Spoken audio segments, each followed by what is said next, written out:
Hello, and we are live. My tablet just went down for some reason.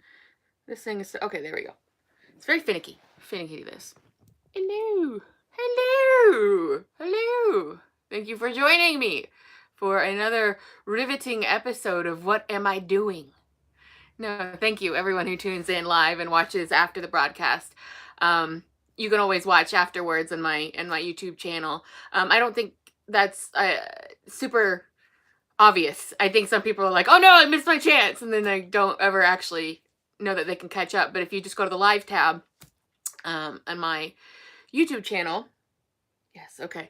If you go to the live chat, and I'm so easily distracted, which you should know by now if you've been keeping score at home. But if you go to my YouTube channel, there's a tab for videos, there's a tab for live. I'm assuming this is the case for everyone.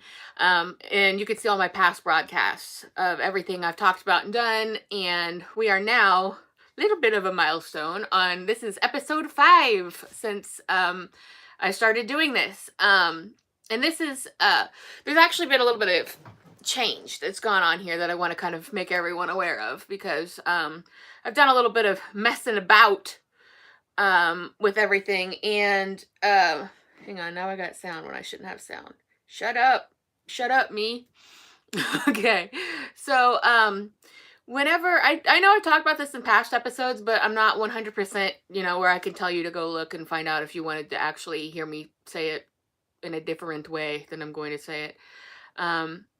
When I originally conceived doing something, where I was kind of making, more conversation and more open information to the public, my thought was originally to have a podcast, like a pre-recorded, edited podcast, where primarily I would actually talk about the show Bonanza, because I'm so full of facts about the show Bonanza, because it's my favorite show of all time for like over 20 years. I've absolutely loved it, studied it. So I thought, like, okay, well, I'll make up a show where I primarily talk about Bonanza, but I also have, some special episodes where I talk about other movies and shows and do reviews. And this was something that I conceived 2-3 years ago. But pretty much realized right away I wasn't going to be able to maintain that, that my schedule just would not permit me to go and record something and then go and edit it for however many hours. So I just kind of got the can kicked down the road, on so on. So what I ultimately figured out when I couldn't do that, like, it kind of coincided at the same time as when I released "Oh Buster, Where Art Thou" on YouTube, which you can also see here if you don't already know, for free and in full. That's on the video tab. That I realized, like, a lot of people tuned in and watched the broadcast. A lot of people were watching the movie. They were giving me comments. They were asking me questions and stuff. And I still do get comments and questions about it. It's only been a few months. It's not like it's like, oh, years and years down the road or something. I released it at the end of last year for the public. And I realized right away I needed to do something kind of off the cuff and make a connection with people. So if they had questions or comments or whatever, like, I could potentially address them. So that's what this is. That's where this came about. And I realized, okay, well, I can cut an hour out of my time once a month at the top of the month and come on and talk about what I'm doing and how the book is going and the Buster book is going and what my projects are and all this and that. So no to the pre-recorded, edited, yes to, coming and hanging out for a minute. So that's what I see this as. And my original concept was, for the podcast, was to call it, Meanwhile Back at the Ranch.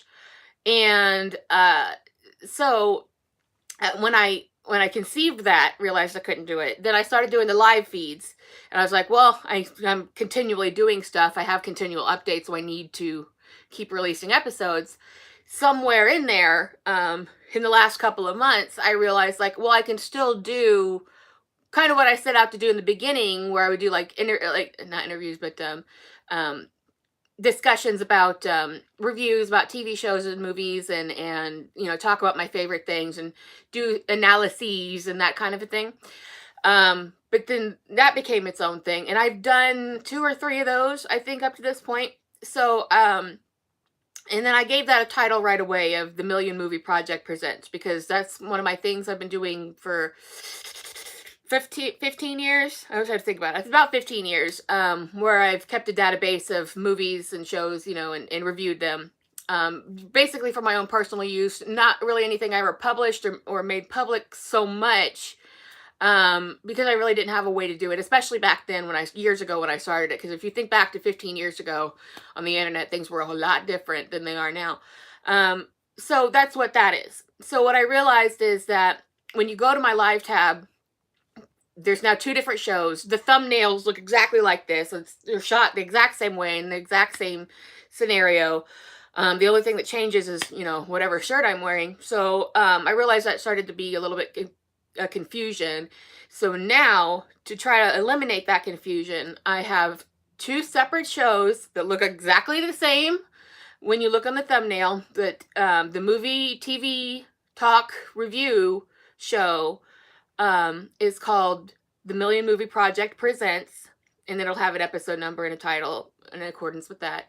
And this, where I give updates about whatever I'm doing, my projects I'm working on, whether it be art or writing or, all of that, whatever, any changes that are happening, the movie, yada yada, then that is now going to be called Meanwhile Back at the Ranch. So I went back and I titled everything accordingly.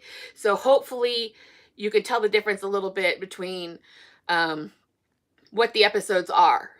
Because I know some people tune in because they just specifically want to hear the Buster Keaton stuff that I'm working on, but other people kind of like both, or just want to hear, am I talking some shit about their favorite show, and want to tell me what. So I think there was some confusion about all of that. So I tried to compensate for that. And I also, there may be another reason for this, but I think that happened because I had so many episodes that were starting to stack up, because I do this one at the top of every month, the first Thursday of every month. And then I do the other one about the third Thursday of every month, so I can, give myself some space in between. Because that's about all the time I can allocate, to these things. So, because I'm busy. But what I figured is I try to make it a little more clear. But then I saw in the last couple of episodes, they, I'm not one of these like million views people, you know what I mean? Like I don't get like tons and tons, but just people kind of come in and gravitate towards if they want to hear whatever they want to hear.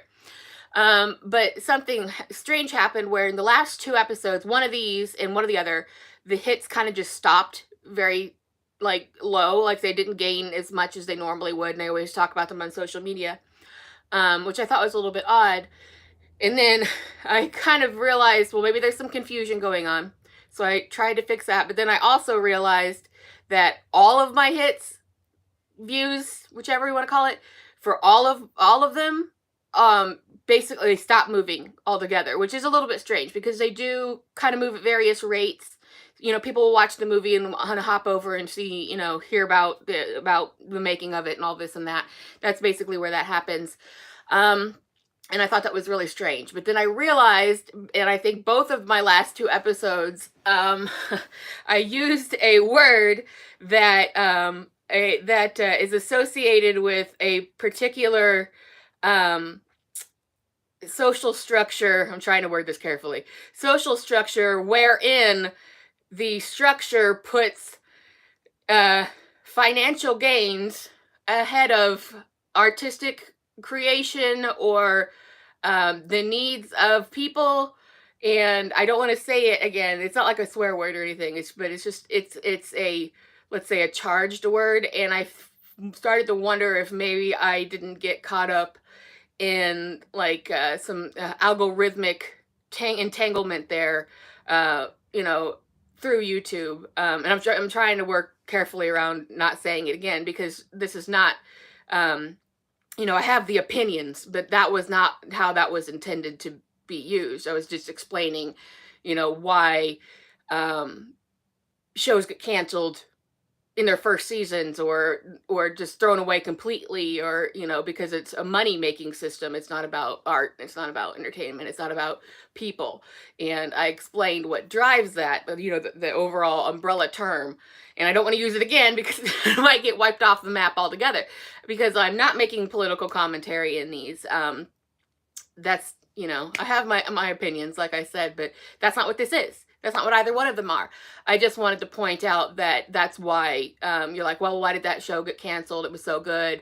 Why did it only get one season? Why'd they throw an entire finished second season in the trash? Why are all these mergers that are happening and this and that?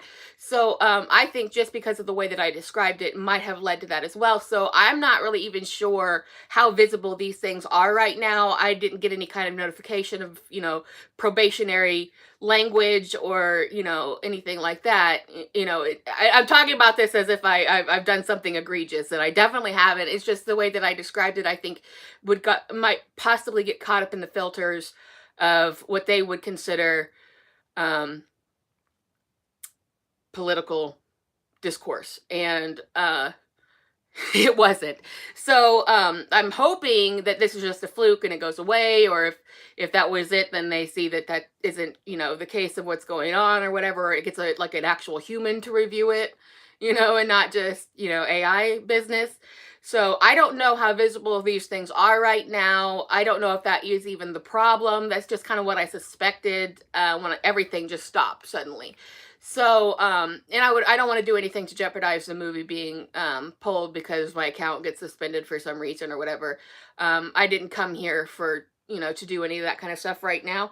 So, that's where things are. I hope that that's not the case. I hope that they're coming up, the videos are coming up for people via the tags. I tag everything, and that was another thing that was really confusing to me. I'm very thorough in tagging. So I'm just, and they were two different topics. One was about, TV. The last episode of the Million Movie Project was, some hits and misses, like television reviews, like what I'm liking, watching, and that kind of thing. And then another episode of this, which was where I was, I don't know, a month ago, So, if you're having trouble finding them, then that's the reason why. But if you're also having trouble finding them, then you probably aren't seeing this. So I'm doing the best I can. Okay. So I'm trying to get it out there. I'm trying to share. But that's just kind of a little disclaimer. I wanted to let you know that content creators have to deal with this kind of thing a lot. And it's a really, it's the people that do those kind of shows are very polarizing, and they get a lot of attention, usually for bad reasons. So I just don't need the drama, and so I don't want to do anything to jeopardize the movie. I'm here, as I see it, for entertainment purposes, and I can talk politics elsewhere, in other ways. But and hopefully saying politics as many times as I have doesn't affect it either. But that's whether or not that's the case, I don't know. It's just kind of what I'm thinking at this moment, or maybe it's a fluke. I hope it's a fluke. So that's where I'm at right now, because I don't make stuff like, I'm not like, I need the views or I'm gonna die. It's nothing like that. Oh, now I said die. Great. But it's just that now I'm all paranoid about it, about what I can say and what I cannot say.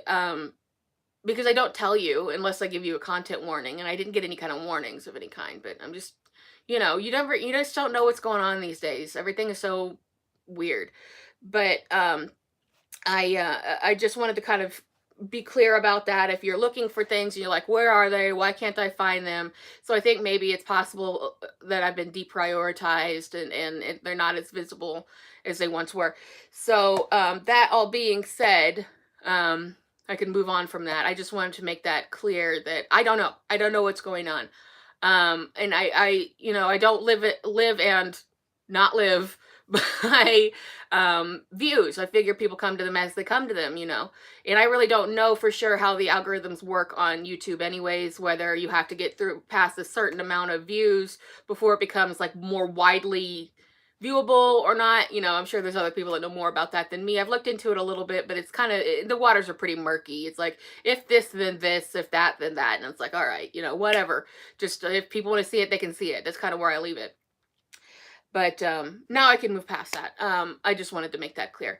So next order of business is, so what's going on with the book? Which I know you're dying to know. So what's going on with the book? It's actually super rad. I have finished the big edit. Yay, me. So what's the big edit then? You know, everybody's got, all writers and artists and stuff, they have their own processes, but they basically follow the same scheme, with, you know, beginning, middle, end of what needs to be done. So for me, what I'm calling the big edit is I think a month or so ago, or, you know, the last couple shows, I talked about, you know, where I was in the process then. And one of the last things I was doing in terms of new content being added was going through, I had like a little punch list of, add this scene here, check if this needs this there, you know, that kind of thing, just kind of the cleanup thing. And I had about a half a dozen or so scenes I wanted to add before I considered it, you know, done. And it's not like done, but like what you would like consider, now I'm going to work with it and do the other jobs, editing, you know, that kind of thing. So I hadn't really gotten up to the edit. You do edit as you go along, you know, and I don't just mean like, you know, fixing typos and stuff. You always do that. But you're like, oh, well, I just saw that. Now I need to go back and check if I put that in the right place, or is this chronologically correct, or did I say this already, or how many times did I say this, and did I use this phrase too many times, or, you know, because when you're writing for people, especially real people, you know that we as people, we have certain phrases and words and things that we say over and over again, like they're just in our lexicons, our personal lexicons, and our familial group lexicons. And, you know, things that, you know, you talk differently to different people in different social situations. So sometimes I would be like, oh, well, I've used that phrase several times. Is that going to be noticeable as an issue, or will people get like, oh, that was a phrase that they have. That was just kind of a phrase of theirs. So, you know, you kind of just go through that as you go through that, and make mental notes, make actual physical notes.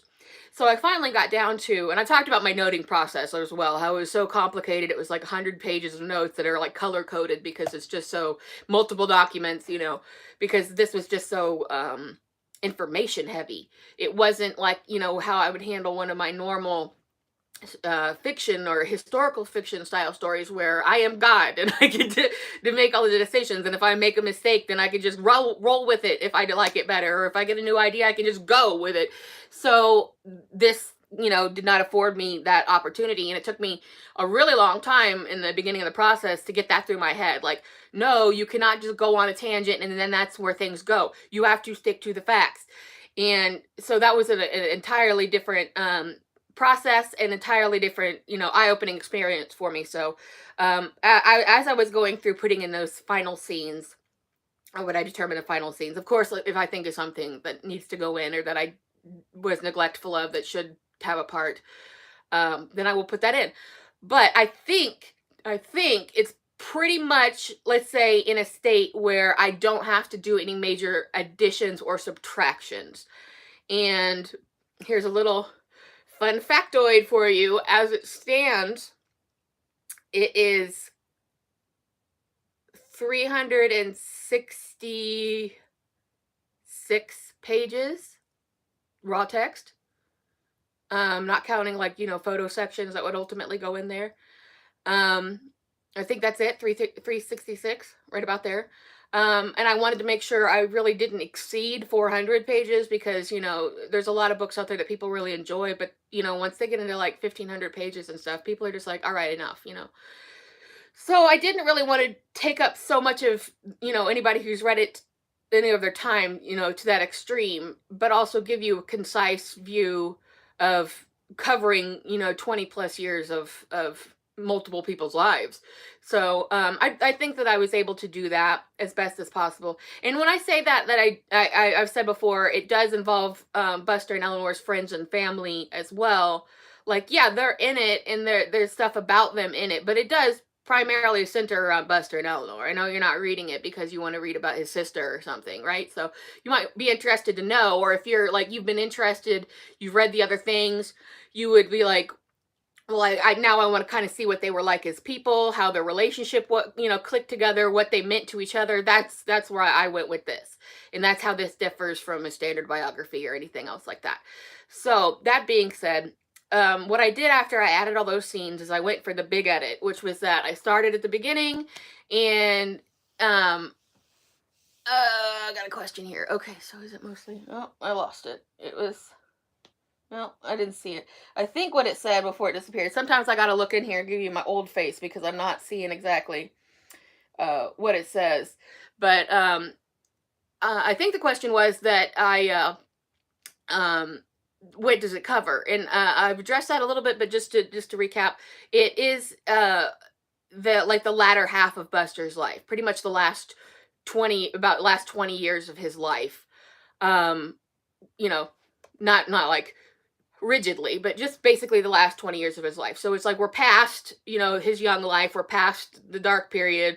We're into, it's basically from a little after he married Eleanor moving forward. I should, next time I will make myself a note, and next time I will bring my, the summary for it. Because I do have a written summary. I just haven't read it on, as one of these pieces of information. So I will do that next time to tell you like specifically exactly what it's covering. So yeah, it was because whenever right after Buster and Eleanor got married, they moved into the house that he bought Myra and his mother, and where his sister and brother were already living before that they moved in, because Buster had some other places and other things, and yada yada, sold that stuff. So again, it definitely, they did not do this because they were destitute. Let me be clear about that. I think that those things get mixed up a lot about, well, what was their financial situation? Was he supporting everyone all the time forever? No, not exactly. There's some definite confusion about all of that, which I'm able to set straight. I don't want to give too much away, in terms of that, but I can hit the high points here and say that no, he wasn't the only one working all the time, the whole time, forever.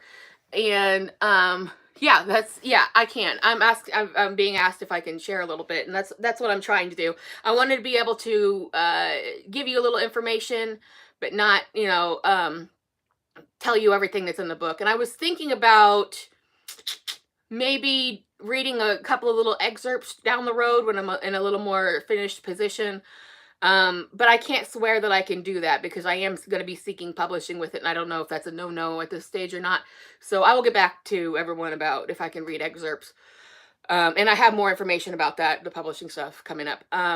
But to give a little bit of insight, Buster and Eleanor get married. They move into his family home with his family. They're all adults, or all grown adults at this point.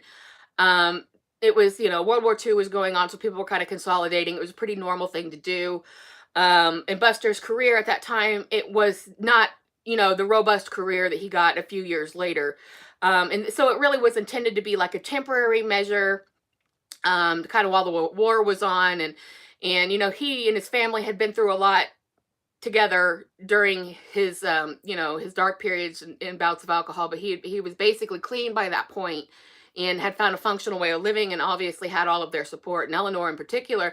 So when they moved in together, it was really kind of a way that they could finally have the real family thing that they lacked as children, and that they lacked when everybody was trying to take care of him through his illness. And so it was sort of like he had other properties that he'd sold and no longer needed. He had a home that he kept with his on again, off again, Dorothy Sebastian.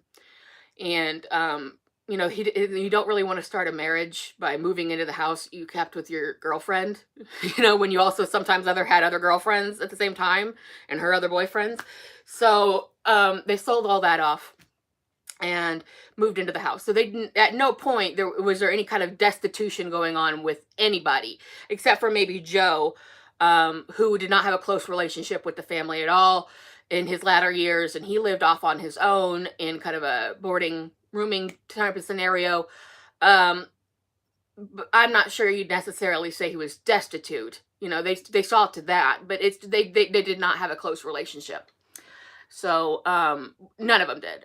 He and Myra did stay married, and they did have a celebration of 50 years together. But that was sort of their trooper mentality, and then that age group of people that were like, you stay married and make yourselves miserable, and them as miserable as possible, because that's how it's done. So they had that, in their head, and whereas Buster and his brother, like, they'd been through divorces and things like this. So move into the house.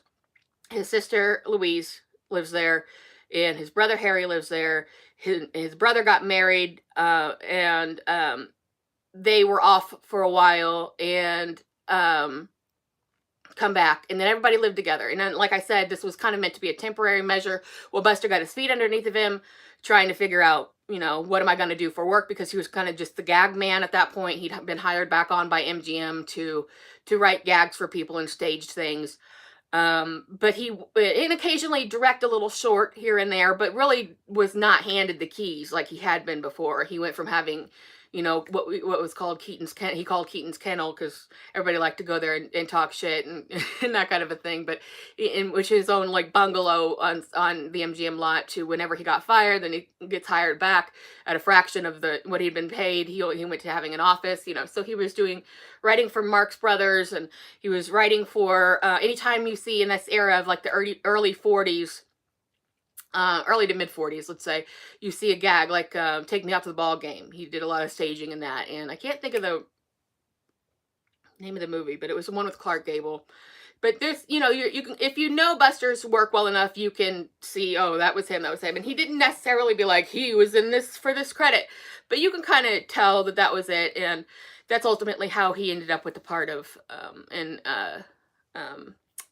the Good Old Summertime, which actually kind of reinvigorated his entire career for that one moment, because then it was still a little before TV came into vogue, and he had this national moment where he was in this big color picture, and alongside of these, like these heartthrobs of Van Johnson and Judy Garland and things. And he also did a lot of the staging for that too. So he had a big hand, and it was a Vincent Minnelli picture. Or no, he was producer. Anyways, doesn't matter. That's not what is important. The point is that's about all you need to know in terms of what's going on. And when they moved in, they enjoyed this scenario so much that the war ended, and he started getting his footing back again, got into TV at the ground floor level, and where it was just starting to come into vogue, and then took off running from that. And then and it wasn't long, before things started working out again, but they were all in a scenario where basically they really were kind of living that life that they had hoped for. But it was also you'll find out in the story that they're all grown adults at this point, in their 30s and 40s initially, and it was too little too late. So it's not all like, beer and Skittles, that kind of a thing. But that's all you get for now. And I kind of got off topic there with that, but that's your kind of your idea of what goes on. And then obviously the progression towards after all that, and then more towards, as he really had reestablished himself up through the work he was doing through the end of his life. So it's not like it's not like a bullet point biography. It's a behind the scenes type of thing. It's the humanizing version of it. It's how the relationship works, and it's what you would call a nonfiction novel. So it functions like a novel. It's just based in fact. So yeah, got all the writing done on that. Got to the big edit. Went through everything top to bottom.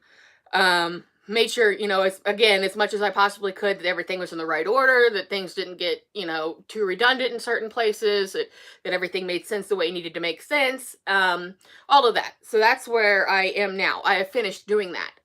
So it's like if I had to put it out on the market right now, there is a complete story there. And I happen to have a habit of, whenever I'm writing, that I, when I'm writing for the first time, writing this, like, I'm putting the actual words on the page, not going back into the edits, but where I'm a little mechanical about it, and like, this person said this, and then he said that, and then she did this, and then they walked over there, and then they came back over here, and then they sat down with their drink, like, it's not very poetic, I guess you might say, not very artistic. So the big edits allow me to go back through and really, really revise the language for going for kind of an instruction manual to something that I would want people to enjoy, something more artistic. Because as you know, I also paint, and I make soaps and cosmetics and things like that. So I make things to be seen. I make things to be enjoyed. I don't want to, in movies obviously. So I don't want it to be, even though I have to be rigid in my facts. I don't want it to read like there's no heart there, because there definitely is. This is about them as people, in addition to where's the wheres and the whens and the hows and and what. And like I said, I've been working on this, and then the movie and everything, and the really intensive research, which I've gone all around the country to get, and got all kinds of yes, personalized, someone says. Yes, it's a personalized version of events. So I've spent the last 13 years of my life basically dedicated to fact finding, interview collecting, and a lot of the people that I've got interviews from, and a lot of places that I've gone to, like the Woodland Hills home, the ball field that he played at in Muskegon, like these places are gone, and some of these people are dead. So when I was able to collect these moments, that's it. And then you see that a lot in the movie. A lot of this stuff is just gone. It's been a long time. 13 years is a long time. So what I'm able to do now is homogenize all of that knowledge, all of those interviews, all of that, because you don't see every single moment that I recorded and spoke to people about in the movie. These are kind of just the highlights of telling the whole story in a personal way. So the book follows that in a more detailed way, with a greater focus on the latter half of his life. And that's where I really wanted to put my focus in, because the people that I interviewed, like family, friends, and stuff, that's when they knew him. So I have much more reliable information than I would have if I tried to write something about when he was in his heyday back in the silent films, when they first moved out to California and all of that. So that although that's a lot more fun and sexy, that's really kind of outside of my purview for this project. So in terms of completion, having that big edit done is massive. It's a massive thing, where I got to, rework the language. I got to check again about my facts. I got to say, is there a coherent story here? Is this interesting? And my answer to the last one is, I don't know, because I am so close to it at this point, and there's so much material that I had to condense into the story that I can't tell you. I can tell you there's no car chases. I could tell you it's not the normal kind of action story that I might write, excitement type of a thing. It's about real people who lived real lives. So it's not, I don't think it's boring, but I also don't really know what to tell you to expect, because everybody, likes things differently. So, it's got its ups and downs. It's got, interesting things that happen. It's got stuff that nobody else, as far as I know, has ever seen or said or known. It's going to have pictures and my artwork in it, hopefully. But all of this, which I know a lot of you guys are really excited for and have given me really sweet feedback, and I really appreciate that. And I'm just really looking forward to getting it out to you. Although I cannot give you an ETA, because I finished the edit, but right now I'm taking a break from it for a few weeks at least, because I have to go back and do a polishing edit where I check all the typos and things like this and get everything ready. Because and I need to have fresh eyes. It's very mentally taxing to be able to go through and edit something like that after writing it and being so close to it. So I hope it is of interest and excitement to you all. And I know everybody likes different things, so we'll see. But I think that since a lot of you that I've noticed over the years are just really interested in anything new to come to market, so many years post his life, I think at least for that reason that you'll enjoy it. I do think people will enjoy it. I think it will be something that a lot of people will enjoy widely. And if you feel the need to pick it apart, I don't mind. I've worked really hard to get things as tight as possible and concise. So do it if you feel like you need to. But right now I'm in the midst of having a break from it, so I can come back, refreshed and ready to do the final finishing polishing finish, yeah, whatever. And really get to where it's a presentable thing. But that in itself, and it it I'm a bit of a predicament here with this, with the final product. I'm coming up on the final project. I'm in the final stages of things now. Even though I'm having a little break, I really only have a little bit more that I can do before I have to say, all right, it's never going to be perfect. And for what I've done for now, I've got to stop. I can't keep going and going and going. I've got to stop. And I've got to say, it's good enough and I feel good about it. Because, as I mentioned before, because I'm always all over the place for so many years. I'm doing research, I'm doing movies, I'm doing artwork, I'm writing other stories, I'm writing this story. I haven't really in earnest been able to pursue publishing as a writer. It's always something I wanted to do. It's just that, like, things happen as they happen, life happens as it happens. So, which I'm sure I don't have to tell anybody, but but like I say, this puts me in something of a predicament because product wise, I'm not, but probably a few months away from having a finished product. And you say, oh, great, cool, I could read it now. Yeah, I'd like to say that, but the issue is that I've had my ear to the ground on this for a while because, again, I have wanted to pursue publishing for a very long time. It's just, all these things happening. And in this book, writing, cutting off the old version of it and starting like a completely new situation with it so that this one is, had its own time. So I've been invested in this book for a very, very long time, in this particular story for a very, very long time. And I know you've heard me say that I need a Buster break, but I will have more Buster stuff coming. But all of this is dependent on something that, if I wasn't doing my research and my due diligence and just kind of out there hoping and wishing, I think I'd be in a big mess. But I'm trying to nail down as many of these points as I can for the greatest success. Because what I need to do next is to pursue getting a literary agent. And or if I can't do that, approaching publishing houses. But I've always done things on my own independently. I did publish a book. Oh, I got it right here. Here it is. Backwards. But I put this through. This book was my first novel. It's not got anything to do with Buster. It was right when Amazon self-publishing was starting to kind of pick up.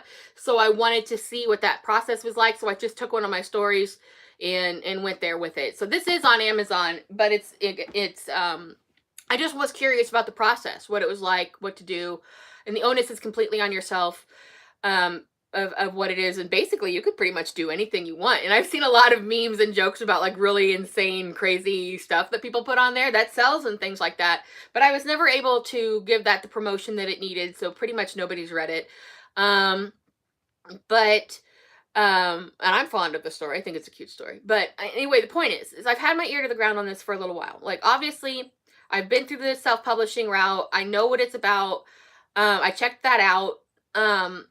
But for going forward, career-wise, I don't really want to do that anymore. I will if I have to, but I would really like to be able to connect with other industry professionals who know the industry, since I'm a novice to it, essentially.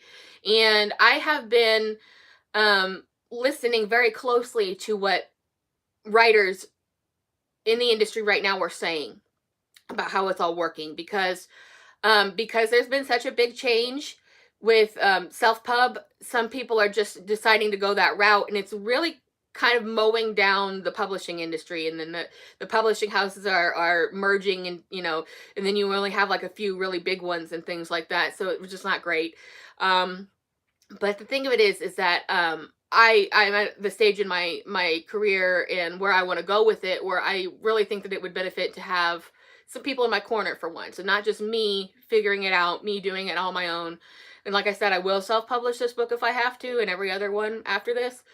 But I'd like to try to go a different way, and I'd like to try to have some help and somebody that knows more than me I've had to figure everything out on my own forever, always.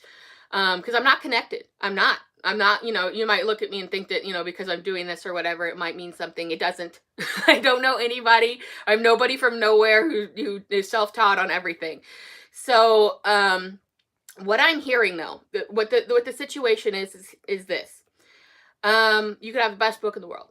You can have the most exciting new series. You could be like, one of these top tier writers who's come out with the new Hunger Games or something, like who everybody it's going to be the greatest blockbuster bonanza anybody's ever seen. You will 100% be passed up when you apply to these agents for, for representation, or you apply to these publishing houses to see if they will option your story. Because they do not care whatsoever now about the content at all. What they care about is your social media following. And I've been studying on this for a long time. And I'm not happy about that. I think that is very, very superficial. And it's very disappointing to me, because if you think about that on the grand scale, think about all the stuff that is not making it. And that's the reason a lot of people are going the route of self-publishing, because they've been turned down so many times. They're just like, well, forget it. I'll just do it myself then. If you're going to make me responsible for being a social media darling when I just want to try to write and make things, then fine, I'll handle it myself, whatever. So that's the situation that I'm in. So I've always kind of viewed social media personally for me as something I'm not super into. I'm not super into, the discourse. And I love that I can go and get news from like boots on the ground type of news, like that it's outside the spectrum of like corporations. And I love that, to be able to see people doing mutual aid and things like that. And I I love that kind of stuff, that you can just get that right in a second. You can customize everything you see. But but I don't ever feel like, and I would jump in there more, but I don't ever feel like people have really come to me for the opinions, of things. So, I don't really, I've always kind of just, and I don't have a lot of time, extra time. So I've always kind of just been on the outside of it, not really able to give it too much attention. So the problem I'm coming up against is, even though it feels like super disingenuous to me, the only way that I'm really earnestly going to have a chance at getting this book on shelves, and other than me doing it myself, is if I've got a better social media following than I have. And I'm on all the socials. I'm on Twitter, I'm on Facebook, I'm on YouTube, obviously. I'm on TikTok. The TikTok's still new and kind of experimental going on. But this is where I don't want this to sound like I don't need like a GoFundMe or a Kickstarter or anything. It's not about money. So I don't need money to do any of this. But what I do need is I need to put out and ask those of you who are interested in the book and who do want to see these future Buster products too, I guess, me to be able to bring these to fruition, is to help me out by growing my social media. Like I'm not trying to be like an influencer like that. I have no interest in that. And I don't personally really revel in the attention. I just want the attention to be on my art and my writing and my movies and whatever else I can bring to the table. But if I'm in a situation where there's only so much that I can do as a creator, like I can't manifest people to follow me. I can't solicit, this kind of thing. And that always felt like so like weird to me. Like when people would be like, please follow me, I need, and I'd be like, what, if I wanted to follow you, I'd follow you. So I get it. I don't like it. I don't like it. But I do have to kind of eat my hat here a little bit and say, if you could share my socials around, and if you could share word about me trying to get the book going, and with people who like Buster and art and movies and shows, like if you can help me raise my followings to the point where I'm ready to reach out with my finished product to these agents and these publishers to see if I can get interest enough that they would want to take me on as a client, because again, nobody from nothing, so no connections, I've got nothing going on. So I really am doing something I really wouldn't normally do, which is asking for help. And I hope that you can help me just by following any of my socials, just any of them, sharing them around, sharing maybe some of my videos or TikToks or whatever, um, just to help me raise those numbers, because they literally don't even pay attention to you. Like, this is what the writers nowadays are saying, that they had so much trouble getting anybody to even look at them before they grew their social media account, or because they had a video blow up, and before they had, nobody would pay attention to them, but after they would. And it's so superficial, and I hate it so much. But I feel like you guys are, in my corner in a lot of this, and if you really want to help get this book going, you really want to help me, all I just need is some follows. I just need to pump those numbers up, and I'll put all my links in this video, in my posts and stuff, and I'll share it around. I just need more of a following, and more, views and things like that. And that's really all it takes, because nowadays the reason why that with people flocking, it's sort of like a back and forth. Like, people aren't getting noticed by the publishing industry, so they go to do self-publishing. So they're responsible for their own socials, and they're responsible for their own media campaigns and their own marketing, which takes away from the creative process of the creator, who probably would rather just be a hermit and work. A lot of us are not trying to be out here, being like, now I'm an entertainer on top of everything else. But, and then at the same time, then the reason they're doing this is because the publishing industry has stopped putting any money into marketing the writers and putting the onus onto the writers. Like, so they're taking away from the writers getting to be writers, and forcing them to be social media darlings, and forcing them to be in front and colonize their time in ways that maybe wouldn't necessarily be comfortable with. So it's they created a problem that the solution is furthering the problem. So I will, like I said, I will go the self-publishing route if I have to, but because I have done before. But like I said, I'm at an age, and I'm at a stage in my life and my career where I really kind of just want to level up into this more permanent scenario. And the only way that, from what I'm understanding, from what other people are saying, other writers are saying, is that no matter what, you're responsible for your own marketing at this stage. But okay, fine. And a bigger following helps that. But like, since I always never really put much emphasis on getting follows, I was never like, follow me, do this, follow me, like going after people and following other people. I just used it as a, it's here, and I'm hanging out, right? But that doesn't work anymore. So I do have to say, if you want to, it feels manipulative. I'm trying not to have it be that way. That's not how I intend it. And again, they're not about money. Don't try and send me money. No money. It's about, I just need social media follows. Anywhere will do. And if you could share my information, you can share my videos, that will help me too. I just need, or you can ask your friends, like, hey, there's somebody writing a Buster Keaton book. It sounds pretty good. They made this movie. They made it free for everybody. If you like it, like, she needs some social media follows. Could you follow? Could you tell your friends? Could you, could we do this together so that, this book stands a chance, and the ones that come after? Because I know that I've talked to my other ones about, I've got other projects, I've got a cookbook, a Keaton family cookbook that I want to make for you all, and that's coming. I've got, an art book that I want to put out, and I've got kind of a secret project that I talked about a little bit, but I don't want to give too much away about that. But it's completely interactive, and it's brand new, nothing like it's ever been done before. But I feel like there's only so much I could do, and I can't bring you those projects like I'd like. Plus all my other writing, I've got non-Buster stuff as well that is just, ready to go. So I need help. I need help with growing my socials, and it super sucks, and I hate asking. But when I say that I want help in the industry, it starts here. I have to be willing to ask for it. So I'm asking for your help to just help me grow my socials. You don't have to do anything or be anywhere. Just hit follow wherever you see it. And I will leave that there. I think I've made that point clear. I might have to bring it up again and subsequently, but if there's nothing you can do, don't feel bad. I understand. But if you can share my stuff, if you can tell your friends, if you can help, if you can spare a couple of minutes to just share some of my links, I just really greatly appreciate it, because it's just gonna ultimately, like, you helping me helps me help you and be able to get this content out to you. And I know I kind of teased a little bit that I would, in this episode, give you a little something something.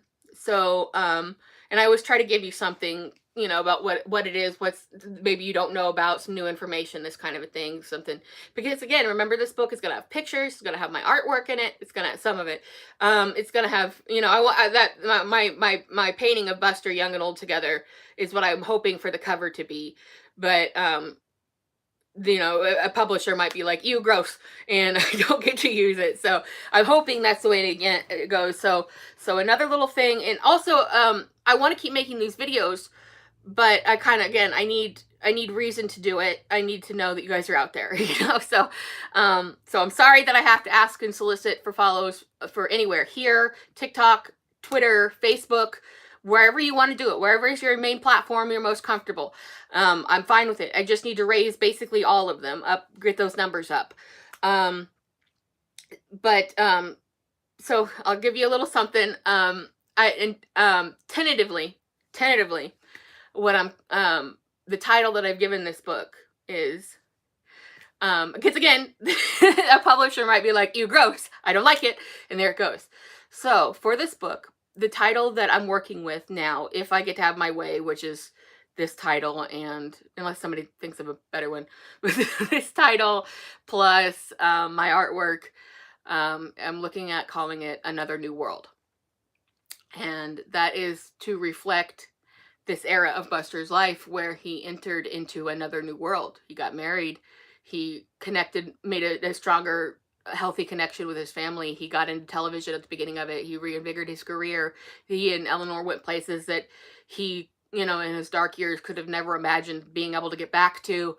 There are so many great things that happened to them, and we know that his life ultimately was cut short. Well, and I guess not that short. He was 70 years old when he died, but I think we would all in him would have liked it if he'd have made it a lot longer. And I think that's why it's up to a lot of us who've done this kind of stuff to kind of further that legacy and find more people and get more people interested in his work and what he's done. And that's why I wanted to do this stage of his life, because it's the least known, it's the least talked about, it's the most personable, and it's the stage of his life where it wasn't all stunts and car chases. It was love, and it was happiness, and it was some struggle, and it was some difficulty, but he had pulled himself together, and he was in a situation where a lot of us who care about him and what happened with him we're so happy that, he was able to find Eleanor, and he had his family support, and he really found himself as a person. And this is something that younger people can relate to. This is something that older people can relate to as they have grown into these ages and realize that you might not be where you are or where you want to be right now, but things keep coming, things keep happening, and, the dice keeps rolling, and opportunities manifest, and sometimes things that we want, we don't get, because something better is down the road. And he found that out, and he had the opportunity to find that out. He didn't die from his disease of alcoholism. He made it. He thrived. He got into a place where he pretty much couldn't have had a happier life, and lived a wonderful last part of his life. And of course, it wasn't all a bed of roses, which I, talk about. But if you love Buster, then that's a good thing to know about him. And I want to be able to bring that to you all. And in so doing, that's why I've decided to call it Another New World, because he had been on the forefront of movies in general, and then he was on, he just made all of these progressions in his career that really a lot of people can't own up to themselves. So he always seemed to be right in the beginning of something new and amazing, and just discovering these new worlds. And so I want to bring that to you. I want to share that with you. I hopefully want to get to call it that. I want to share my artwork with you. I want to share these photos that I've got with you. I want to share these stories, these first-hand account stories of people who've passed away with you. I want to give this all to you. I just need a teeny weeny bit of help getting some follows on my accounts, and which, you know, is really not that big of a deal. Just click follow, you know. And so that is where I will leave you today. And I will be back. This week, or this month rather, has an extra week, so I will be back at the beginning of next month, the first Thursday of April, with some new information, new goings on, hopefully. And again, if you are in the publishing industry, if you're a literary agent, you know one, you want to send somebody my way, reach out. That's cool too. I just know that this is an uphill battle, and it's kind of an all hands on deck situation. And I've got stuff that I know that fans are going to want to know about, and that I want to share. I don't want to keep it all to myself. So I hope that we can work together in this way. And for now, I will leave you there. I will be back on middle of the month, Thursday after next, for a new episode of Million Movie Project Presents. I don't know what about just yet, but something. And I will see you guys all the beginning of next month, or online, and I'm going to try to be more friendly and available and there and present, and just reach out, you know, if you're doing whatever you're doing, and I will try to be there. So I will see you guys later. Take care. Be well.